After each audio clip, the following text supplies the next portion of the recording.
I'm your host, Andrew, and this week we have a very special treat.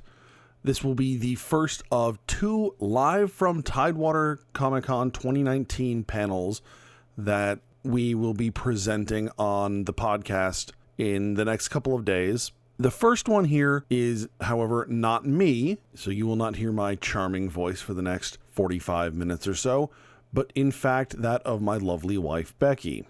Becky is presenting on a topic that is near and dear to both of our hearts and something that is very important, I think, generally to comics and something that really needs to be worked on, and that is disability representation in comics. So, without further ado, please enjoy Becky's 2019 Disability Representation in Comics panel. Okay, everybody, welcome.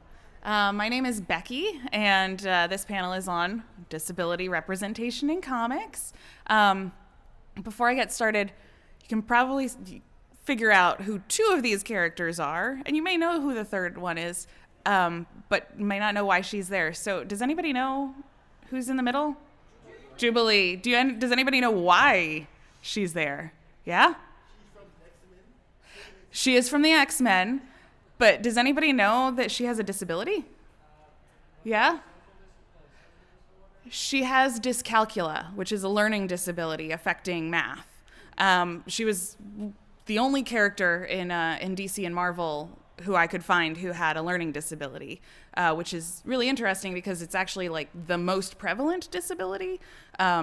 So just wanted to throw her up there. I didn't get a chance to read the comic where that's revealed. I think it's Wolverine 52, maybe. I bought it, and then I didn't read it because I had a baby 6 weeks ago, and I just, my life just went, kaputs. But anyways, so I wanted to do this panel because there's a lot of talk about diversity in comics and in media, and most of the time people are talking about gender and race and religion and sexuality and all those things, but a demographic that often gets left out is disabilities. So I wanted to see how are characters with disabilities represented in comics? Are they accurate portrayals? What could we be doing better? So why does representation matter? First of all, 1 in 5 people has a disability. So it's 20% of the population, and it's all inclusive. It doesn't matter your race. It doesn't matter your sexuality, gender. It doesn't matter age. You can be born with a disability or you can acquire one later in life. So it's an all-encompassing group, and it's 20% of the population. And when we include diversity, regardless of what kind of diversity it is, but when we include diversity in comics and in literature and in media, it doesn't diminish enjoyment. You don't have to be black to like Black Panther. You don't have to be female to like Wonder Woman. And you don't have to be blind to like Daredevil. It doesn't impact your ability to follow their story arc, to root for them while they're defeating a bad guy. So if there's no harm to it, why not include more characters with diverse backgrounds?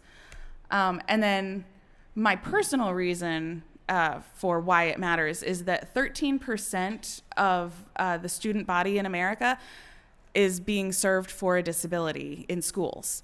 So that's 13% of kids who want to see themselves represented. And especially in special ed, a lot of kids with disabilities, it impacts their literacy, their ability to read. So comics are actually a great way to help encourage literacy. If you have a high schooler who struggles to read, they're not going to want to walk around with Spot Can Hop or whatever. And they're also not going to read, A Tale of Two Cities. That's going to be too difficult. So both of those situations are going to discourage them from developing a love of reading and a love of literature. Whereas comics in the visual medium allows for better reading comprehension. If you're missing out some of those words, you can look at the panels and try and it helps you figure it out.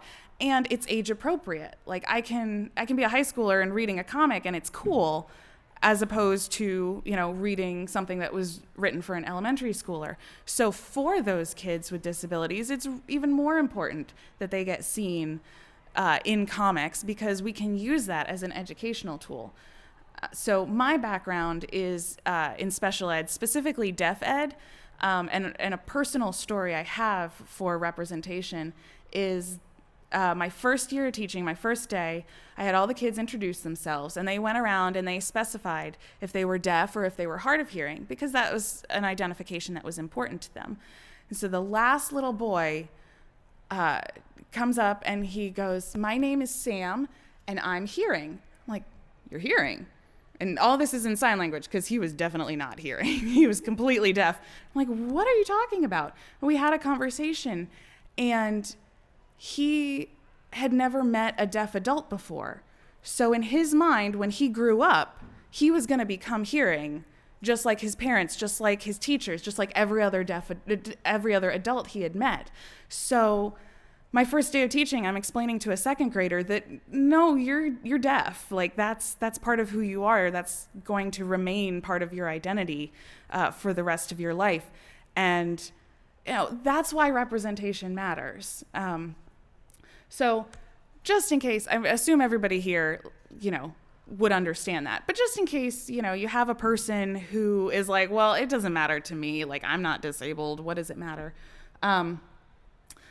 Including disability awareness in our everyday lives actually contributes to society in general. If you have ever used an elevator, an automatic door, text messaging, video chats, voice to text, text to voice, if you've ever driven and seen a street sign, used a front-loading washing machine, or if you've ever used a microphone or listened to speakers like you are all doing right now, these are all technologies that are based in helping people with disabilities. So when we become more aware of the struggles that people with disabilities have, and we look for solutions, oftentimes those solutions help everybody else.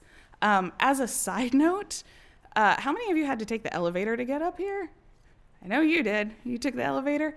How hard was that?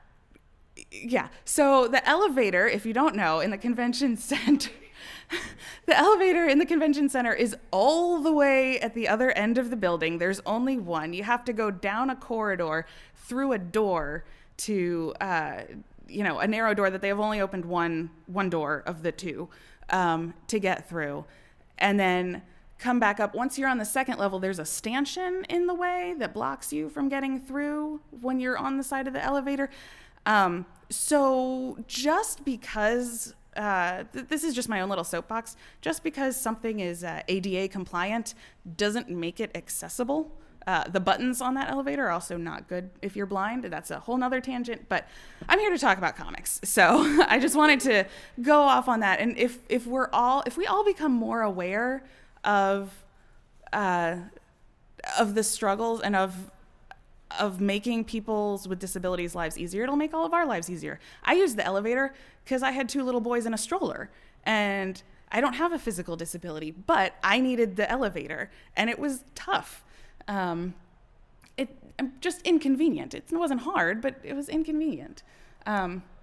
So the kinds of disabilities that are represented. So what I did is I just went through Marvel and DC at first to look at characters with disabilities, because those two are the big two, and they're arguably the most influential in culture and society. And I just looked at comics, not television or film or other sorts of media. Just looked at comics, just looked at Marvel and DC. I found 50 characters. I struggled to find 50 characters with disabilities. And I went through and categorized what disabilities they had. And in comics, 72% were either blind, paralyzed, or an amputee.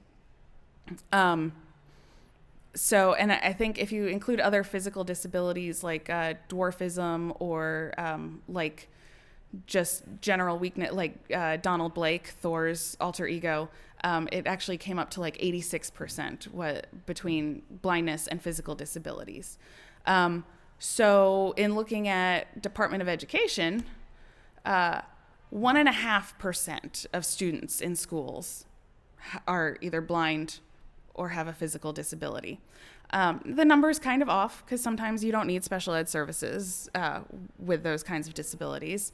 And in adulthood, those numbers increase because accidents, illnesses happen just as you age. The 65 and over crowd push that demographic like way over the top. But in general, the number of people in the real world who are blind or paralyzed or amputees is way less than in the comic world.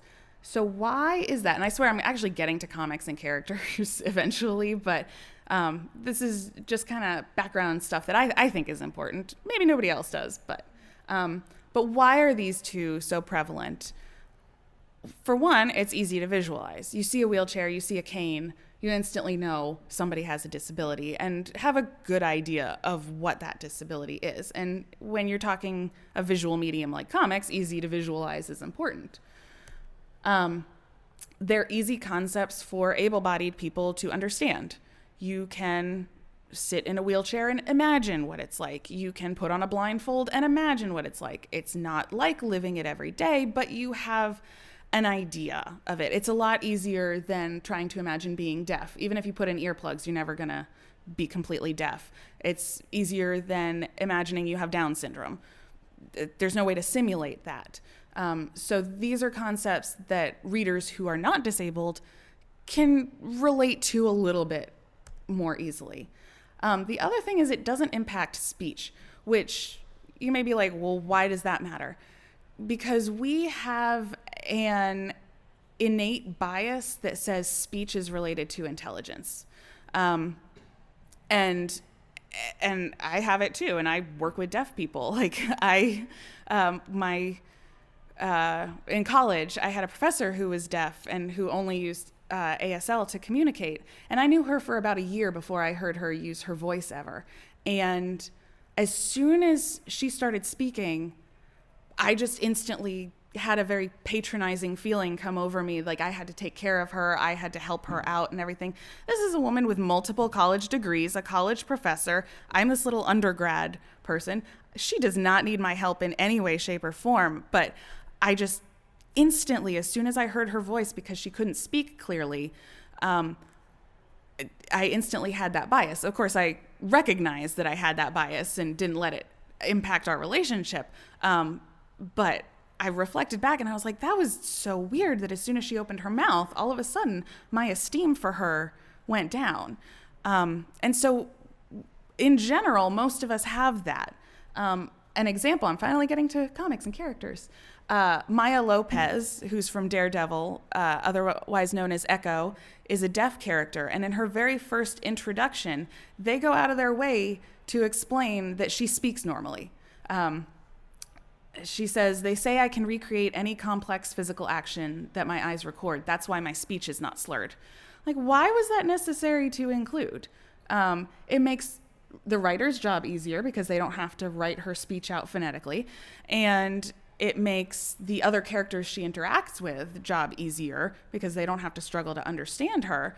But there was no real reason to include that. In my opinion. I mean, it also makes her interactions when she's fighting easier. She doesn't have to hide her identity. If she had a very distinctive speech pattern, it would be harder for her to hide her identity. But that's the job of the writers. You're a comic writer. You get creative, come up with different solutions to it. So what they've done is they've taken away everybody else's difficulty in understanding her and just left her with a difficulty understanding everybody else, which is a kind of sucky thing to do to a person, even if it's a fictional person. And so that's one example of ableism that's in comics and in media in general. So ableism is when able-bodied people are, discriminatory, oftentimes without realizing it, towards people with disabilities. Often there's this sense that somebody with a disability must feel broken.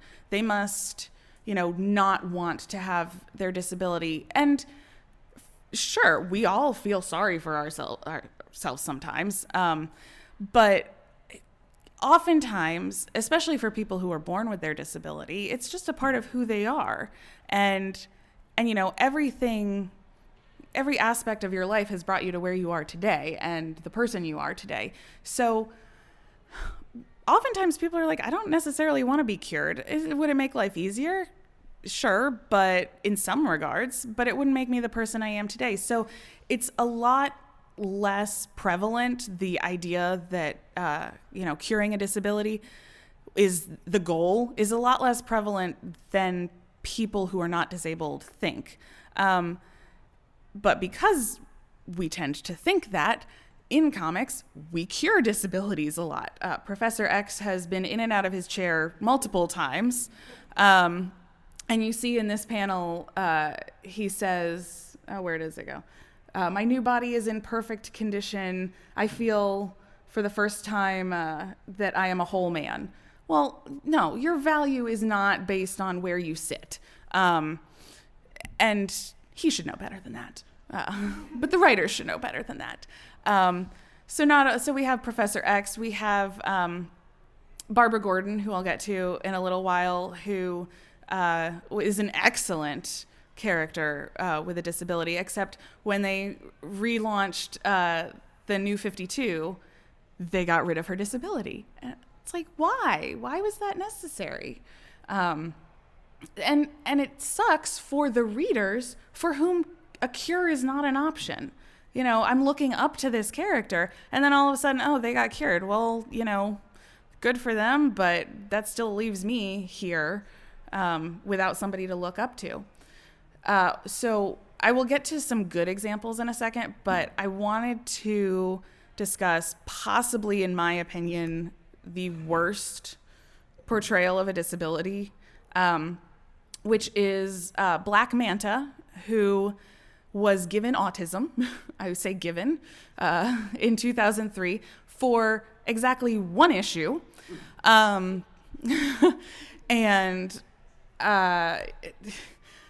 first issue is that they cure his autism in the first issue. Aquaman comes across him and he has his healing hand and he goes, okay, well, I'm going to cure him. Okay, well, what was the point of giving him autism if you're going to just take it away?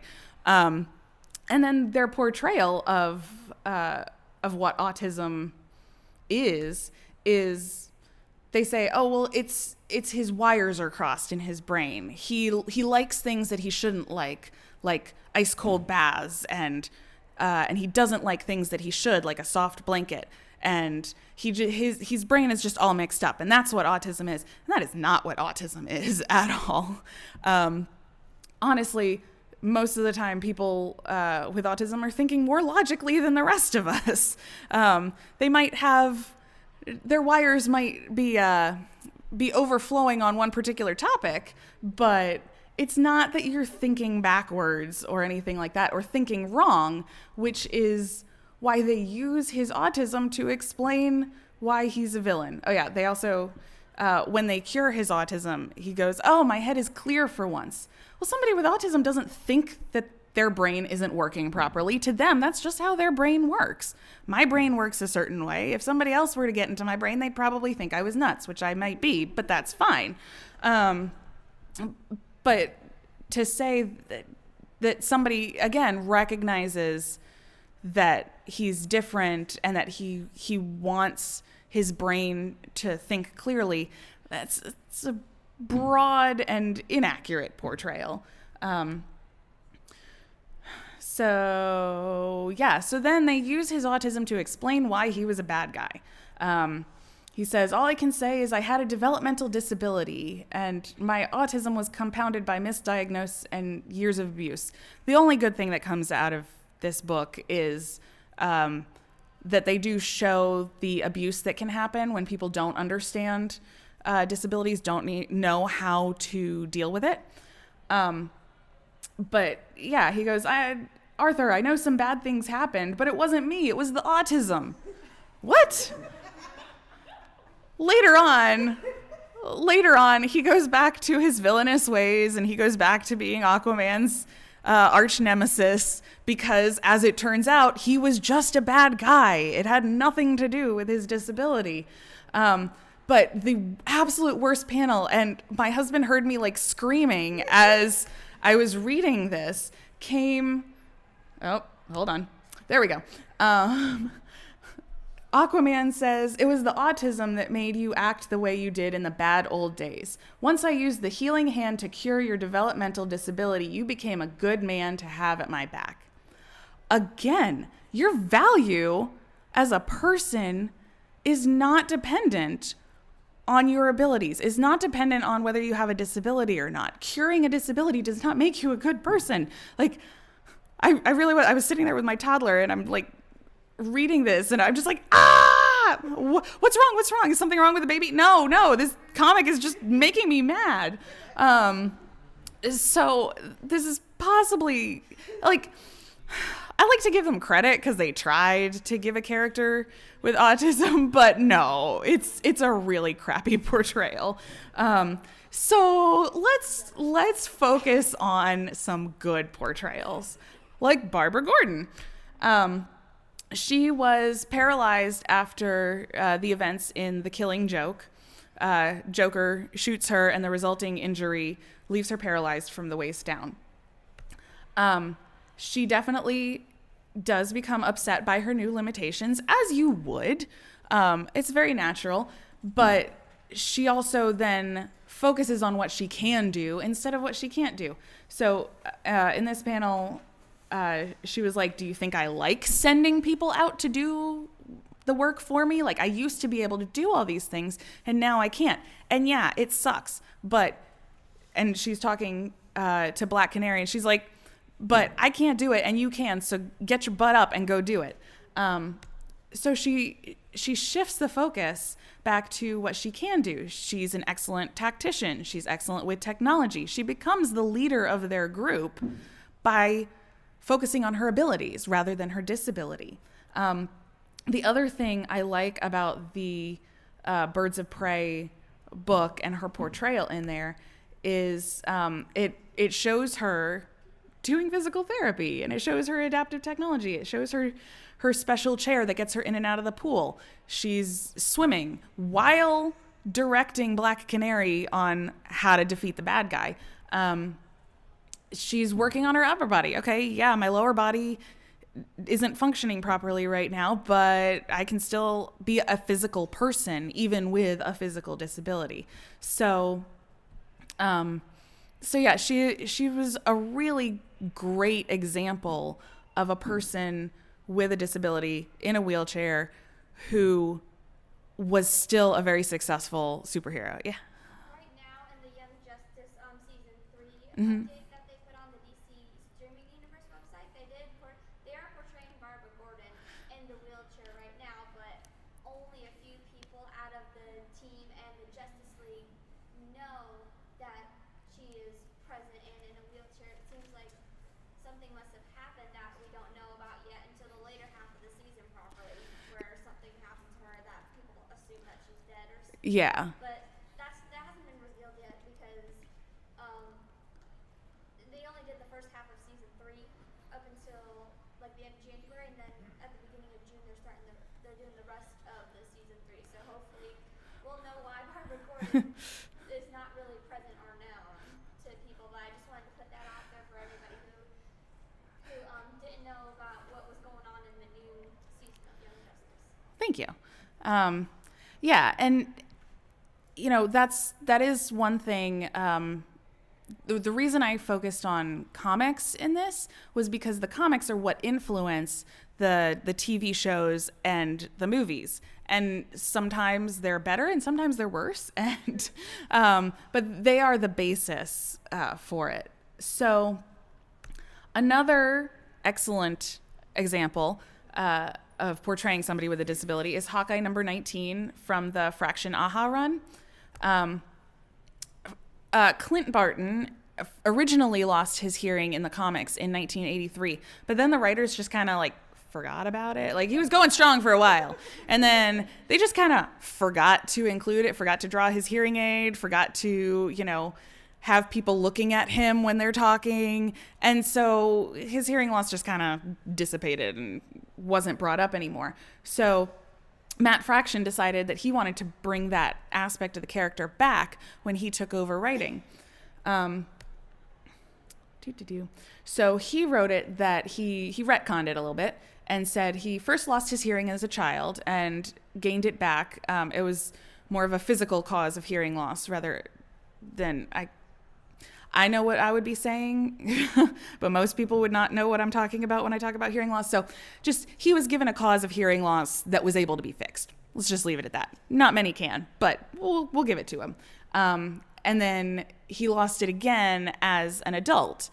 But because he had lost his hearing as a child, he and his brother Barney had learned ASL back then to communicate. So when he lost it again as an adult, they were able to just pick up, and their ability to communicate with each other was not lost.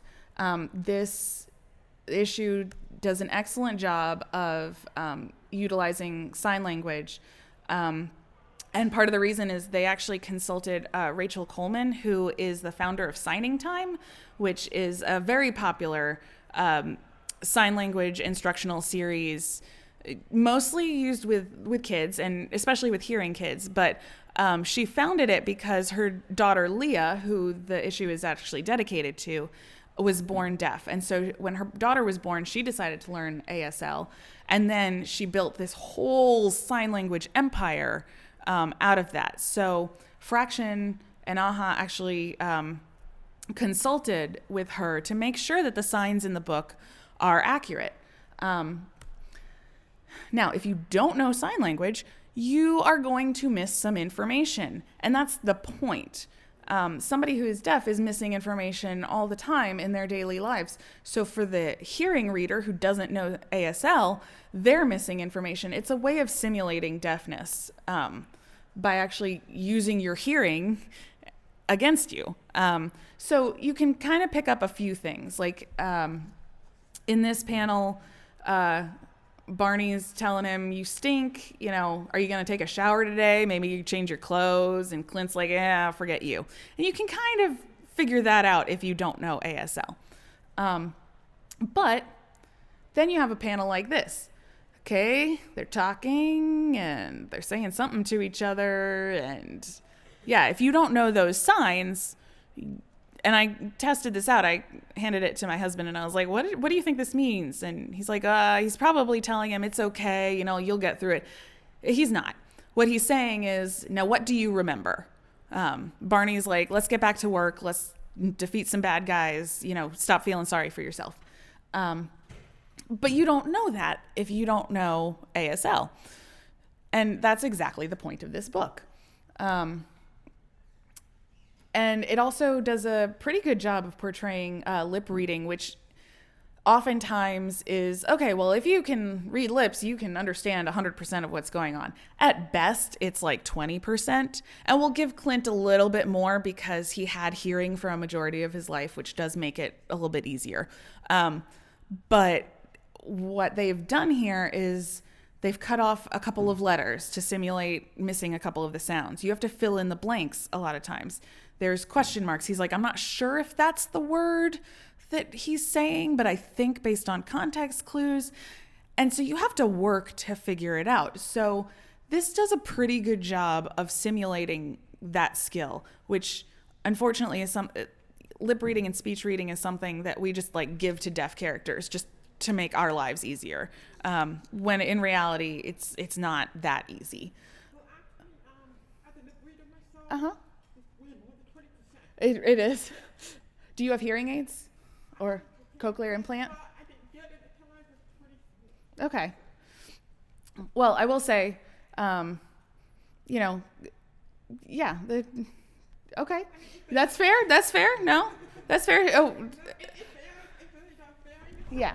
Some deaf people are fantastic with reading, and some are not. Yeah, absolutely. I have to go back to my deaf ed teacher and repeat what she just said for the rest of the class using the microphone and amplification. So she said that as a lip reader, her comprehension is way more than 20%.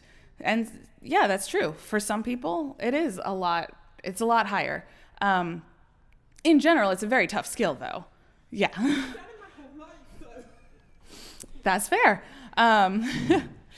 But yeah, so it has lip reading and speech reading in there. And then eventually, for a little while, Clint is feeling bad for himself. He's going through a little depressive state. Makes sense. We've all, well, maybe not all of us have gone through depressive states, but it makes sense. You go through a big life moment. Losing your hearing in, a fight is a big life moment, in a blast, whatever. And so he goes through this little depressive stage, feeling sorry for himself, and then he picks himself back up and he shifts the focus back to, what can I do? I can still communicate. It's just different now. And I can still beat the bad guys. In this panel, he's saying, they're never going to stop, so I will stop them. So yeah, he's like, okay, felt sorry for myself for a little bit. Let's keep going. So I originally just focused on Marvel and DC because those are the big ones. They're the most well-known, and if somebody's just quickly wants to find a character to look up to, those are probably the first two that they're going to go to. But there are lots of other books that are now coming out through independent publishers, and a lot of them are focused more towards the kids, which is great because, again, that's a population that really needs to have people to look up to. So one book is El Defo. It's a graphic novel featuring a little bunny girl, and she loses her hearing, and she uses a hearing aid, and she turns her hearing aid into her superpower. Like, she can hear her teachers when nobody else can because they left their FM system on, and it's looping back into her hearing aid. And so she uses it as her superpower. And this one is available on Comixology. I also know last time I was at Local Heroes, I saw a copy of it on their shelves. So if anybody's interested, I know it's there. There's also Superb, which is a new comic that's come out. It features a boy with Down syndrome, which people with intellectual disabilities are vastly underrepresented in comics. As I said, Jubilee was the only one with a learning disability. I couldn't find any with intellectual disabilities. So this character has Down syndrome, but he also has superpowers, and he is really excited to use them and wants to save the world, and he's doing a good job and takes down the bad guys despite the fact that he has an intellectual disability. And then that one's also available on Comixology. There's the Department of Ability, which is only available in England, but it was written by a father whose daughter had spina bifida and is wheelchair bound, and he wanted to create characters that she could look up to. So, like I said, that one's, you can order off of their website, Department of Ability. I haven't checked it out, but, and they're based in London. I don't know if they ship to the US, but yeah, maybe someday. And then, I'm really glad that I gave this presentation today instead of yesterday, because yesterday, when walking on the convention hall floor, I ran into a gentleman, Nate Sparks, who's hanging out in the back over there, who has a new comic out called Spin, featuring a young man who is in a wheelchair and his friend who has a prosthetic arm. And they're 12-year-old kids, and they are focused on using the tools that they have to take down the bullies. They don't have superpowers, but they trick out Lucas's chair. He starts off in the first issue, he's able to walk, and then he's in an accident that paralyzes him from the waist down. And his friend Mickey tricks out his chair, and he actually does a better job of defeating his bullies in the chair than he did when he could walk. So again, he's using, what's available to him. And so it was just really fortuitous that I was walking past that booth yesterday. So he's in Artist Alley if anybody wants to check him out in the first issue of that book. So kind of final thoughts, and I actually went faster than I thought, so we can have a discussion at the end. I was reading one what was it? It was Action Comics. Hold on. 584. Because the character Jericho, who is mute, uses sign language in that issue. And I read it, and the sign language is not accurate. He's moving his hands, but that's about as close to ASL as it gets. But as it turned out, the plot of this issue is that a man with a physical disability, he's in crutches, uses a mind swapper, because comics, to swap his to swap his body with Superman's. So his mind goes into Superman's body, and Superman's mind goes into his body. And then he goes on this rampage, and everybody's like, we have to stop Superman. He's gone crazy. And he hasn't. His mind's been taken over, blah, blah, again, comics. But at the end of it, Superman goes into one of his, kind of inspirational speeches, and the man Gunderson, he says, I'm back in my own crippled, useless body, trapped again in a world that scorns me, that forces me into obscurity. And, Superman's like, it's not that bad. Well, you're Superman. Come on, dude. So he says, it's not your body that makes you a cripple. It's your mind. Okay. There's a positive attitude is important, but yeah, like there's a woman, I think Stella Young, she did a TED Talk. She is in a wheelchair, and she was talking about inspiration porn, and how there are like memes that show a person with a disability overcoming some insurmountable odd, and it says, the only disability is a bad attitude. And she's like, I can think as positively as I like. It's not going to turn those stairs into a ramp. Disabilities exist, and they do cause issues, and saying like, oh, you just need to get over it is not exactly the best way of approaching it. Swapping your mind with Superman and then going on a rampage, also not recommended.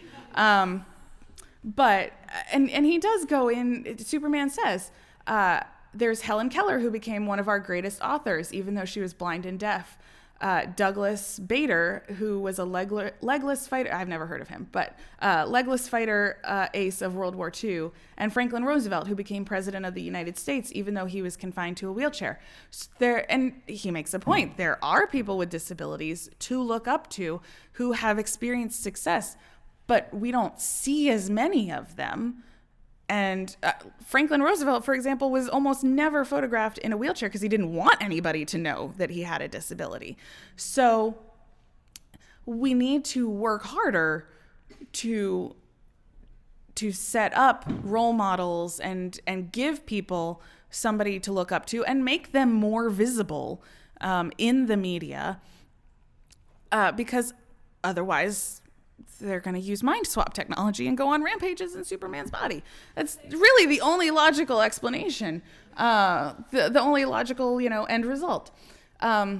So before I get into, we'll have a few minutes for comments.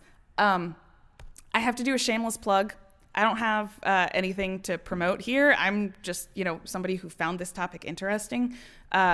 So I'm going to promote, this is my husband's podcast, Some Assembly Required. He goes over issue by issue, The Avengers. And if anybody has any other things they want to bring up, any other comics, any other media that have good portrayals of people with disabilities, let me know, and I'll take over his website and his podcast one day and put them up there to share with everybody. I can say that because he's not in the room right now.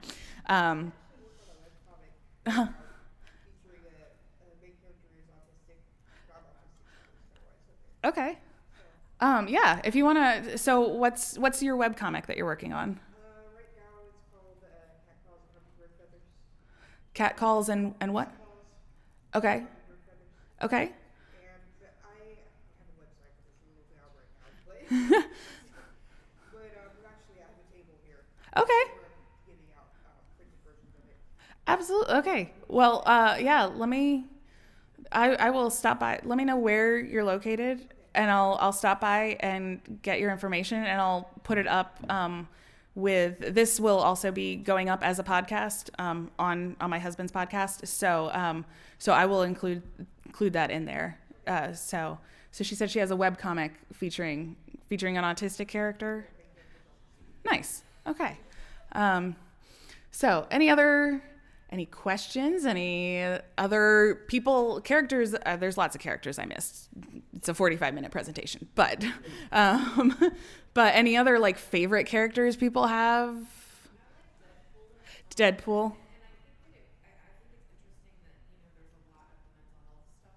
Uh-huh.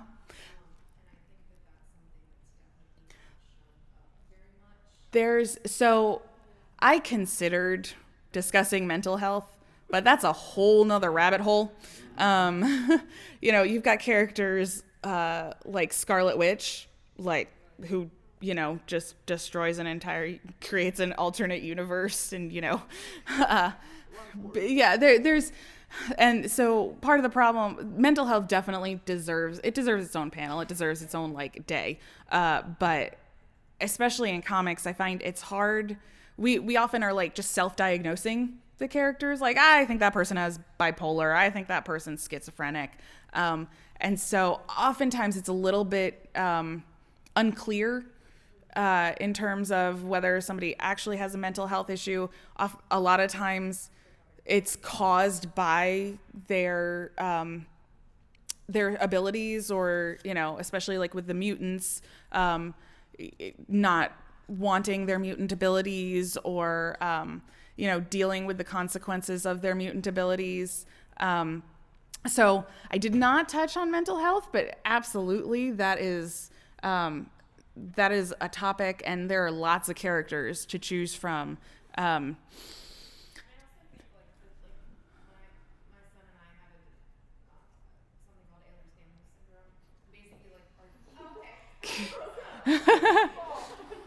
sometimes we're great and noble, and sometimes we're not great and noble. Uh-huh. And it would be interesting to see that portrayed in a character. Absolutely. So many people expect, if you have a cane or a wheelchair, you have to have a cane or a wheelchair, all of them. Absolutely. And there's lots of invisible disabilities out there. And again, sticking a character in a wheelchair is easy when you're writing a comic. But I personally would like more invisible disabilities to be out there. One thing that I haven't never even heard the name of until I was in my teens. I have dyspraxia, which is a motor control issue. Uh-huh. Which the signals to my brain don't exactly go to my brain. And I've never seen that anywhere. I never even heard the word. Yeah.